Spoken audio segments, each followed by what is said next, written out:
The following edition of Connecticut Valley Views is made possible by Windsor Federal Savings, with offices in Windsor, Bloomfield, Granby, and East Windsor. Neighbors helping neighbors since 1936. Join me, Susan Regan, host of Connecticut Valley Views, the most widely watched interview program on Connecticut Public Access TV. Proof to the people is the byline, insight without bias, generating a 360 perspective. Our mission is to focus on topical subjects with thought-provoking interviews regarding municipal leadership, current affairs, educational and political topics, as well as key destination points in New England. Hello, I'm Susan Regan, and I'm here with my guest today, Kevin Lembo. He is our State Comptroller for Connecticut. It's a pleasure to be here with you, Kevin. Thank you, Susan. Thank you for giving us the time. Happy to. Kevin, you were elected in 2010 to your current position. I was. And a few other facts in your career roles. You were the first healthcare advocate for the state of Connecticut. Is that right? That is true. Yeah, Connecticut is one of very few states that has an independently appointed healthcare advocate to advocate for patients and their families when they have problems with their insurance company. So it was a privileged place to be for almost 6 years. 6 years. Now, when you were the first one, did you set policies then? Were you the one to kind of do the groundwork for his, this is how it's going to work? The office did exist before me under a slightly different name and slightly different plan. So when I got there, it was really all about setting up the office, staffing the office, and trying to set direction for the office. And it was very successful, mostly because of the work of a bunch of great state employees who worked alongside of me, saving consumers millions of dollars, and more importantly, getting them the care that they needed when they needed it. Well, you also were very much involved in a long-term home care program in New York State, too. That's right. Yes. And that's an important program that a lot of people consider taking on, sometimes more expensively at a later point in life. Right. But yes. that's a valuable thing. And just kind of interesting, too, in 2004, you were commissioned as a Kentucky Colonel, and that was for a program for your child advocacy for children in foster care. That's right. So now, this is the Colonel Sanders kind of colonel, not yes. the saluting kind of colonel. Yes, just no, to I be do understand that. But that's quite a recognition. So to me, these kinds of positions show that you've been very interested in public service. Has that been true for your whole life? Was that your aim when you started your career path? You know, when I started my career path, I worked mostly in the nonprofit sector. And there was a point in my career where I found myself beating my head against the door of state government, trying to get them to understand the importance of making data-driven decisions and funding priorities based on data, and didn't feel like I was making a ton of headway. And it was at that moment I realized that if I got on the other side of the door, perhaps I could pull open the door while someone else continued to push, and that's when I came into government and have been here ever since. It's another way to skin the cat. Absolutely right, and it's partnerships with the community, whether it's with the citizen or with the nonprofit community or the for-profit businesses. You know, we are partners in this endeavor of building a state where we all want to live and raise our kids. It's very important to have people who have a passion, who want to do that and who persevere. And what you said was, I can't do it this way, I'm going to do it another way. Right. And that's a great attitude to take. Now, you have also always been a firm supporter of GAAP, which is the Generally Accepted Accounting Principles. Are we operating under that now? Well, you know, interestingly, when Governor Malloy and Lieutenant Governor Wyman were sworn in, we were all sworn in on the same day, his executive order number 1 was to move the state to GAAP accounting. Nancy Wyman as comptroller before me, and now under my leadership, we have always pushed generally accepted accounting principles. We've reported out at a high level under GAAP, but it was always in the creation of the budgets and the administration of the budgets on a daily basis where GAAP sort of fell to the wayside. So we are well on our way toward being fully GAAP compliant. But it's always easier to run on GAAP as a campaign issue than it is to actually take an accounting system where you flow $25 billion through every year and get it reoriented to the proper way. But it's an important transition, but one that it takes a little patience. You know, for our viewers, what would be the major difference between running under GAAP and running how it has been done The previously. short answer on the difference is that it requires us to post our liabilities when we incur them. So if I agree to pay you $10 for something, for you to provide a service, I have to book that as a liability. I don't get to wait until you do the service. Right. And I need to book revenue when it comes in, not when I think it will come in. Because states across the country have That's become— running it as a checkbook then. Exactly right. Have become adept at posting revenue early and waiting to post their expenditures until as far out as they can. So this tightens that up a little bit, or actually a lot.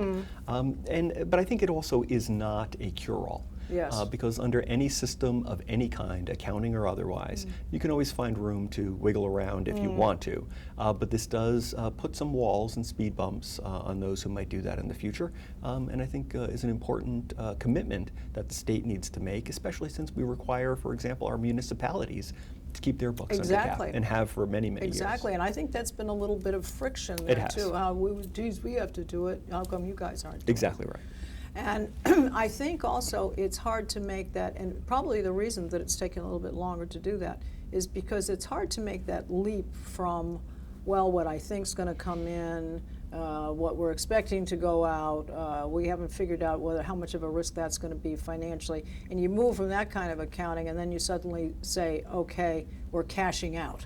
Right, On we're going the to do this in a poker different— table, and everybody has to pay up now. And we have That's a an different enterprise deal. system, or the blinking financial heart of the state that in part lives in this building and in part lives just a couple of miles from where we're sitting right now, that had to be jiggered in a way to accommodate our old accounting practice, and now needs to be switched back up to be able to function under GAAP. Yeah. So if you were to anticipate when we might be fully gapped, as it were, is that 2 or 3 years away? Well, I would say about 2 years away. 2 years away. We're building budgets under GAAP now for the first time. And the Office of Policy and Management, and that's the Governor's Budget Office, and our office, where many of the early subject matter experts around GAAP resided, have been working very closely together to get that done, and also with the legislature. They have their own budget office to get everyone on the same page and agree on common terms. Yeah, that's true. And you've got people with different opinions and some people may be at a spot where it's easier for them to switch over now, and others say, hey, listen, we've got a lot of old stuff we've got to clean up before we can do it. So yeah, you've got to get everybody at a right timing. Right, and you're pointing out sort of a fundamental difference between government and business. Yes, and true. that is, if I were the CEO of this company, Connecticut, I could just walk in today and say, this is the way we're doing it, like it, lump it, Right. this is the way it is. Right. And I think you need a certain amount of that leadership, and we have it, frankly.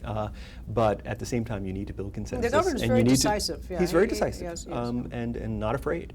But we need to bring people along with us. So we have majority-minority opinions in the legislature. Everyone's got to come along. I think you do have to not be afraid to be, let's say, disliked, because inevitably you will probably be respected if, in fact, your actions have been validated. Right. Sometimes. I mean, if you do something that's irresponsible, that's a different deal. You won't. But if be you're respected. making the right choice and the right decision based on the right rationale, sometimes, unfortunately, you don't get to see the benefit of that choice. And some of the deep problems that Connecticut has require patient stewardship of the solution, chipping away, moving forward, and getting us to a place that will be much better than where we are now. But these are not solutions that are light switch solutions. Well, that's why I'm glad we're having the conversation, because you see, people have to understand why something's not happening. Sure. If you shut the door on people and say, well, that's the way it is, and then you give them no explanation, Right. then now you have set up an unsupportive group of people who just don't believe in you. If you open the door, let the light in, and explain the reason it has taken till now is because X, Y, Z, what we anticipate, and you explain, the people now go, all right, well then I have an explanation, I've got a reason. And I think more of that needs to happen. I think people need to understand why we aren't at GAAP yet. It was promised, or that was what the governor ran on, and so where are we with it? That's right. So that's and transparency around the operation of government is central to the point that you're making. We've done a lot of work in this office around making the state's books more transparent, trying to put the information out in a way through our transparency site that's useful for people and understandable for people who don't live in this world every day but have questions about what we're doing with their tax dollars. That's key. People want to know, absolutely. and they're very aware. We, as a government, serve at the pleasure of the people. And we have to every day open those doors and say, this is your government. This is your information. These are your tax dollars. This is what's going on. That's where FOI comes in, and it's a Right. very important place, I think, in government where people can actually go And and being press them. proactive about Yes. FOI, not waiting for you to call me and say, can I have information about X, but rather already having it out there publicly available. Sure. So all I need to do is point to it and say, it's already there. Yes. Just go take a look. Yes. All right, well, talking about the budget, where are we in the budget? Apparently, I think we're to the good right at the moment, and that's because there have been some capital gains and some, also we have a windfall of estate taxes that have come in. That's correct. Is that where the majority of that money has come from? Yes, last fiscal year we closed, and that was June 30th of 2013, closed the year with about a $400 million budget surplus. That's in its final sort of accounting now, but I don't anticipate that number will move. And that was largely driven, in fact, by one-time revenue, as well as some spending constraint on the side of the administration, where they held rehires down and did a bunch of things within state government that saved some money on the expenditure side. To the credit of the legislature and the governor, when they built the new revenue projections for the new two-year budget that we're in now, they did not build into the base all of those one-time revenues, which could have been done, and frankly has been done in times past. Well, they need to make it look good. Right, and it allows you to better. sort of drive up spending or to do Sure, other things sure. when we all know that we are still, while we are recovering, Right. we are in a very slow climb out of this recession. And so more conservative approaches on the spending side need to be adopted. So this fiscal year, where we are right now, October 1st of this year, I announced that I thought we would be about $4 million in surplus, but it's very early in the fiscal year. A lot. And we don't know what could happen. Exactly right. There are a lot of factors, A lot including of the federal government contingencies out shutdown. there. How will that impact Connecticut? How will it impact income tax based on those people who were Right. furloughed, even if Right. though it was only for about a week? Right, and the job situation, and Right. the comings and goings of companies in and out of the state, where your tax revenue comes The from. recovery is very, it's like tissue paper. Yes. It will build, it will grow, it will strengthen, but right now, any of those little things that add uncertainty to the marketplace, that call to question our ability to do our work, really have the potential to shred that recovery and put us back where we started, more than a year and a half ago. Well, I think that in looking back, because you come with a great deal of experience, as do all of the people that are serving the state, or they wouldn't be in their positions. They do learn from historic situations as to what has happened. Right. That's one thing. Counting on that or utilizing that to anticipate what might happen is good, but you're in a different framework, different things are impacting that used to not happen 50 years ago. That's right. So I think that while you need to use what you know about that has occurred before, you need to anticipate given the current variables involved. That's right. And that can be a very It's very difficult- hard for government, because government operates on just your point, on precedent and on its future application. But this recovery is a prime example of a recovery that defies historic patterns of recovery. We see some things that are familiar, but its slow pace is really unusual for Connecticut. But Connecticut's landscape, its economic landscape, its employer mix. Its potential is enormous. Changing. Oh, its potential is enormous. We are a small state with more PhDs per capita than most, and access to Boston and New York. We have so much in our favor. But we also have some legacy costs and decisions that were made some almost 20 years ago that we are living with today and need to do something about.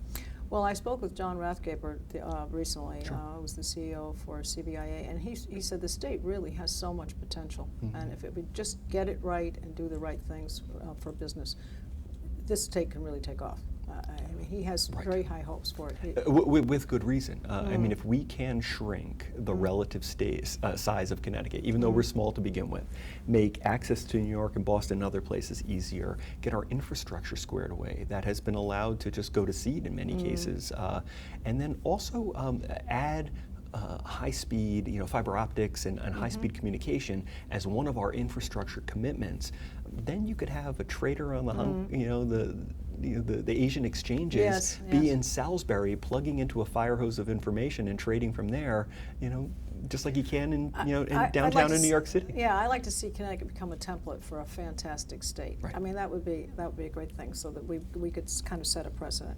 All right, let's talk about this online Keno thing. This obviously is going to be another source of income. Is that kind of like well, let's wait and see? Do you have some sort of a projection? No projections. There were budgetary projections to get it through the legislature and passed in the biennial budget, and I think they're thinking about something like $30 million or something. But I think there are real question marks about Keno, about the wisdom of adding it to an already very crowded marketplace of gambling options in Connecticut, and not a ton of thought on the social implications of something like that. Do you think there's enough discretionary money out there that people will do? Keno's interesting in that, unlike lottery games, like Powerball and the like, it tends to track very closely with the economic up and down.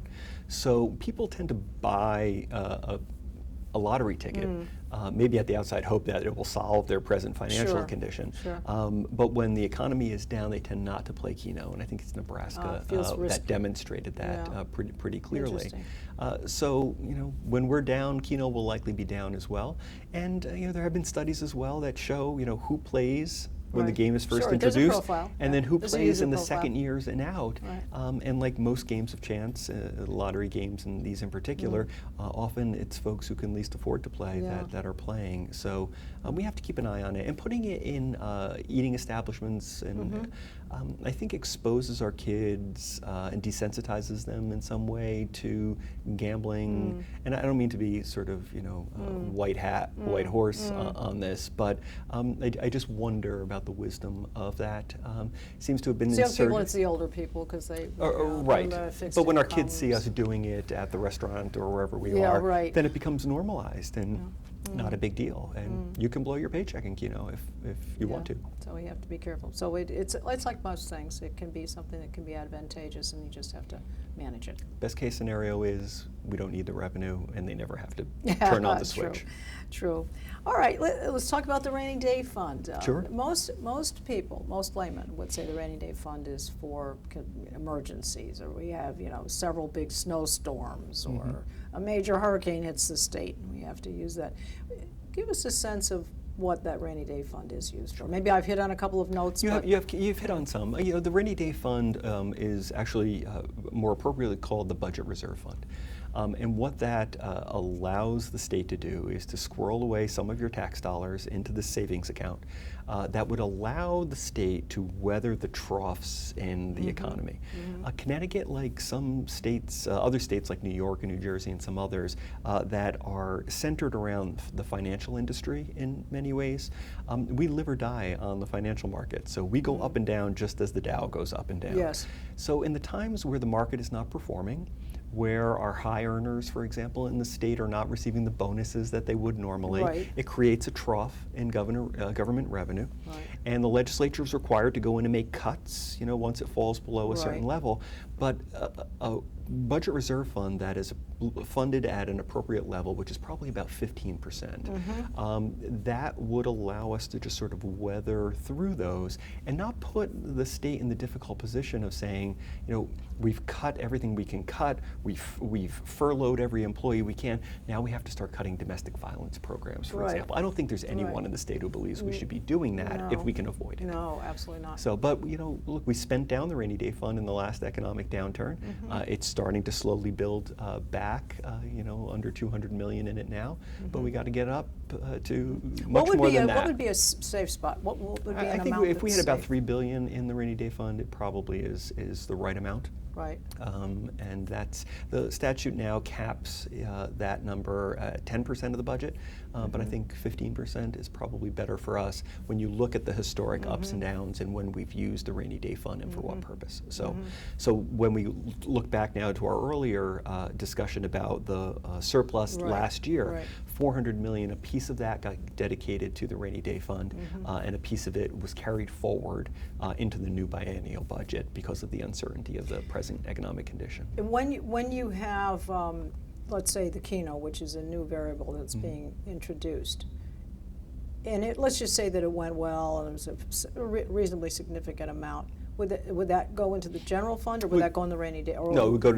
go to the general fund, and money comes into the rainy day fund only once a surplus is certified by me at the end of the year, and then a piece of that is then taken and put into the rainy day fund. So it's uncommitted. Totally uncommitted. Until there is a surplus certified. In years past, you can see we have this great graph that shows the years where the budget on the revenue side outperformed what had been expected, and even in those years, we didn't make the appropriate contribution to the rainy day fund. In those ways, I think it's responsible to our kids and our grandkids that we put some speed bumps in the way of the legislature of the future or the governor of the future, so that we're not sort of doing all the little projects every time there's a little pot of money laying around, and instead we refocus ourselves on committing to our savings account. Yeah, there's a sense, I've got some money in my pocket, I'll go spend it. Right, and you need a playground in your district, and somebody else has got a school project that they need something for, and all those are important. I don't mean to say that they're not, but our first priority has to be the long-term fiscal health of the state. And for the greatest number of people. It can't be for special interest groups. Right. And we've got to serve of the course. state. And if we ensure stability in state finances over time, I think the CBIA will agree with me on this point. That makes the state much more attractive to new businesses that may want to come and stay in Connecticut.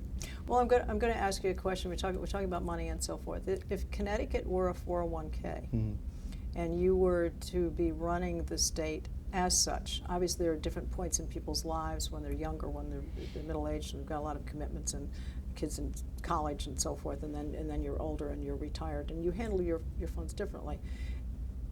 Connecticut is at obviously a chronological age, but let's call it the state of the state. Right. Would you rebalance or diversify the portfolio differently than we're doing now? I think if it was at your discretion, your unilateral unilateral, if you were king for the day. Yeah, exactly. I think there are a couple of things. One is, in a 401k, most of us rebalance, or any retirement savings account, we rebalance at different points in our life based on our life expectancy, right? I'm going to need this money to be solid, and I'm going to need it to carry me for the next 30 years, whatever we think it is, till we reach the natural end of our life. With any luck, Connecticut will never reach the natural end of its life. So we have to dedicate our resources simultaneously to the surety of and stability for our aging population, with an eye toward the next generation that frankly is going to help to support us, as we become 70, 80, and some of us more. So I think that balance always has to be there. And there are times where Connecticut's balance sheet has gone way out of balance for different reasons. And another one of those times is coming. The demand that's going to be placed on Connecticut of an aging population that is going to demand or need skilled nursing services and long-term care services. We need to anticipate that rather than get caught short. And the way we prepare for that is not necessarily to build more nursing home beds, because most of us would not choose that if we had a choice, but to make sure that there are the community resources in place, there are financing mechanisms in place. Have a quality of life. For us to stay at home for as long as we can, or to be in a setting of our choice. Exactly. Right? So when you mentioned at the top of the interview the long-term care work that I've done, it was all around a program called Nursing Home Without Walls, which was all of the services that you would get in a nursing home, but if you could do it for 75% of the Medicaid dollar, you could stay home. It's a very, very good program. And I did interview a number of months ago David Gutchen, who is the director for our long-term care program, and he did mention the fact that, that obviously the aging boomer group is going to be, well, it's happening as we speak, and it's going to get larger on a daily basis. The fact is that people who are on Medicaid are supported by the state for this long-term care, so that they can get the opportunity. So there again is another waiting to happen. Right. When most people think about Medicaid, they have in their mind the idea of someone living in poverty, maybe with a child or two, but the vast majority of our dollars are spent on our senior population, and they're our parents and grandparents, who just simply do not have the resources to support themselves at, hundreds of dollars a day, every day. So we need to sort of figure that out, but at the same time, we need to make those investments in creating a culture and an environment in Connecticut that is attractive to young people, that they want to come and stay, that they want to build their own families here. And that goes back to the earlier point. You know, it has to be accessible, it has to be easy, infrastructure's got to be there. You know, we have to think about both of these things always at once, because most of these programs that we're talking about are social programs. Yes. Not unlike health insurance, for example. It's a social program Right. in that a younger generation comes to support the older generation, and then another generation comes behind them. We always have to make sure there's a new generation coming behind us, otherwise the wheels come off very quickly. Well, there are 2 points. One is I think you need to get people to want to come versus being forced into a situation of staying Of for course. whatever reasons. That's right. But I think also when the older people are more happily ensconced, if you will, that takes the burden off the younger generation so they can follow up on their own responsibilities, because when they have to go see mom at the whatever, they have to go check on mom, make sure dad, see if they're okay, got to see if they have any food in the house. But if you have those things in place, those younger people are freed up to do their jobs, take care of their children, and not have that mental anguish. So it's a trickle-down effect. It's not just the older person being happier. Absolutely. The whole That's family correct. is impacted That's by correct. the good or bad circumstances And there's an they're under. economic impact to that as well. You know, lost time, lost wages, people who have to take days off to care for either a child or a parent. You know, many of us Get say caught we're in in the the sandwich sandwich generation. generation. You know, we Right. are very much in the middle of it. Exactly. Now, you said that because we are where we are, the Democrats have really been in the driver's seat in the legislature for the past 20 years. Aren't there better best practices we can do to get us in a better place? I mean, we're here because of past occurrences. Right. Are there other best practices we should be doing? GAP is one of them. Sure. Is there anything else? Yeah, well, look, you know, for years, Connecticut has had a Republican governor and a Democratic legislature, neither of whom could do much without the other. So when we're spreading around the blame, there's plenty of blame to be spread around. But it doesn't do us a ton of good, you know, to spend our life thinking about that. What can we do to make it better now? You know, this is all about data-driven decision-making. This is about best practice, as you point out. This is about taking state government, for example, and breaking it down to its basic elements, and then building it back to a point that it is both efficient and one in a way that we can afford, you know, our government. Yeah. And I think we can. It can't be a house of sand, can it, Kevin? It's Well, no, really and got I to think this be, government has built up over time, as most governments do, you know, by you add a piece, right? Yes. We add a piece, we add a piece. And at the end of the day, it's really hard to distinguish between the statutory and constitutional obligations of the state and the other things that we like to do, Yes. and then the things that we want to do. Yes. You know, those are fine. And when you have the resources, it may be fine to have a conversation with the community of the state about, we want to do this other little thing, even though we're not mandated to do it. But in bad economic times, you have to be really sure about what is the central piece of what Sure. you're doing. Well, I'm going to ask you the natural question. 2014, you going to run again? It's hard to believe that 2014 is coming know. down the You're having so the much fun, road. that's why You it's know, going by I am, so fast. I'm having a ton of fun, and Yeah. I was honored to be elected to this job. I'd never served in elective office ever before, so it was quite a leap. And as for whether I'll run again, you know, I'm not quite sure at this point.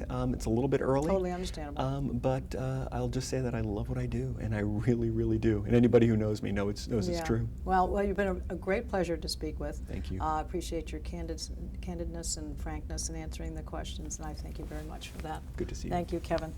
All right, I want to give the website for the state. It is www.osc.ct.gov. You can see us on Facebook, and you can see all of our programs on our website at www.ctvalleyviews.com. This is Susan Regan. Thank you for joining me in bringing proof to the people.